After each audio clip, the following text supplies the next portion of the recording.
Okay. Hi. To start, can you just introduce yourself by sharing your name, your role, and the program you're representing? Okay, my name is Kim Bookard, and the name of the project is PEEP THIS.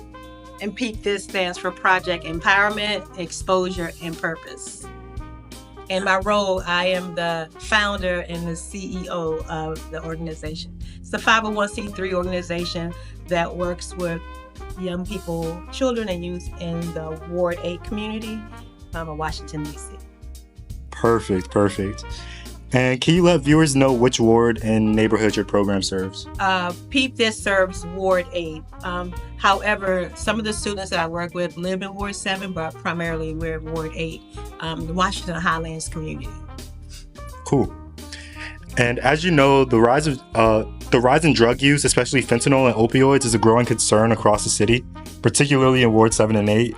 Can you share how your program is stepping in to address the challenges and make a difference? Wow, that's complex. So how we're stepping in with PEEP THIS, we offer youth conversations about opioid awareness, do a lot of art-focused activities to get the word out about opioid awareness, and empower young people to know the causes, the root causes, the effects of opioid and what it does in the community.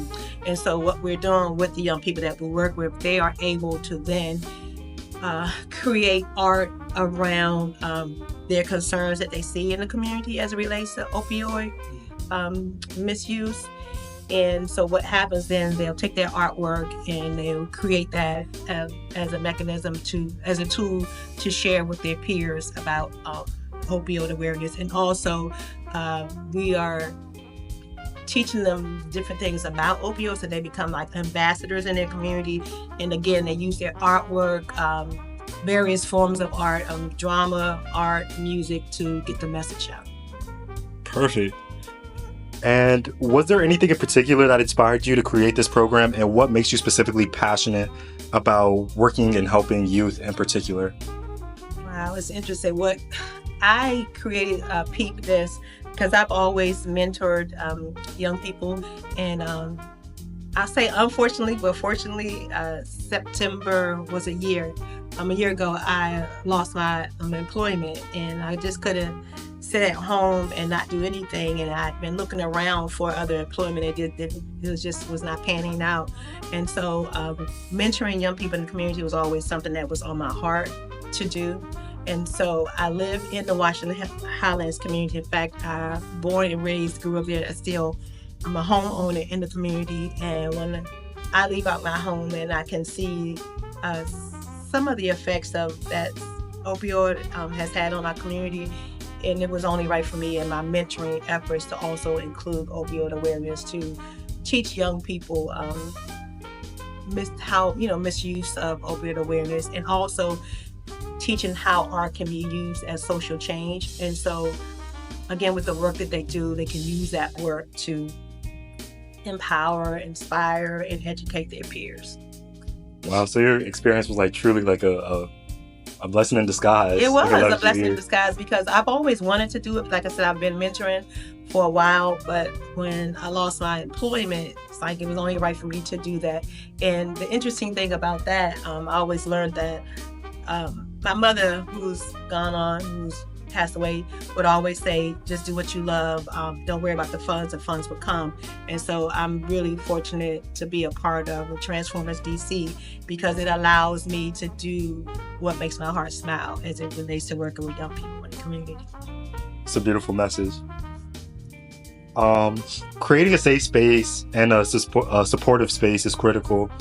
How does PEEP THIS ensure that participants not only feel safe and valued, but also included, no matter their background or circumstances? So one thing with PEEP THIS, and that's with any young people that I work with, any youth group, I always go in first, after I'm introducing myself, but I want to hear from them.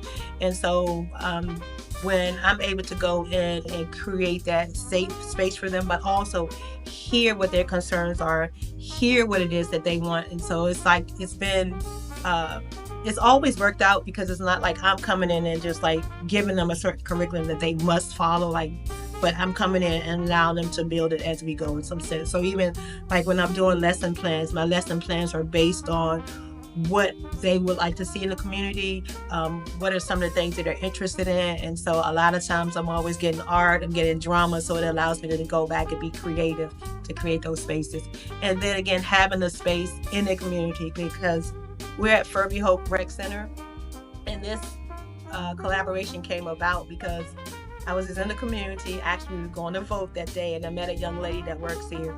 And so I was telling her a little bit about the work that I was going to be doing in another location. And so she's like, well, young people come here, but there's really nothing for them to do. So it's just ideal. They already knew this space, but me coming in and introducing myself and letting them know what I've done in the community, how long I've been in the community. So, yeah. Perfect. And last question. What's the ultimate goal of PEEP This, and what lasting skills, values, or lessons do you hope participants carry along with them into their future? Wow, the ultimate goal of PEEP This. So with PEEP This, Project Empowerment, Exposure, and Purpose, it's for young people to peep outside of their zip code, peep outside of their communities, peep things that they've never tried before. And so the 4 areas that we work with PEEP This is community service, culture, education, and mentoring. So the ultimate goal is for these young people to dream big, like whatever they even desire or think that's like out of reach, presenting opportunities for them to PEEP This. And so ideally, it will be me being out of the way or being in the back seat and allowing a young person to move forward with PEEP This in their communities, in their families, in their schools. So that's the ultimate goal, to have a young person to sit in the seat that I'm doing and continue this on, giving opportunities for young people to peep whatever it is they wanted to. Yeah. All right. Cool. Thank you for all your answers and for your time today. You're Appreciate you. welcome. All right.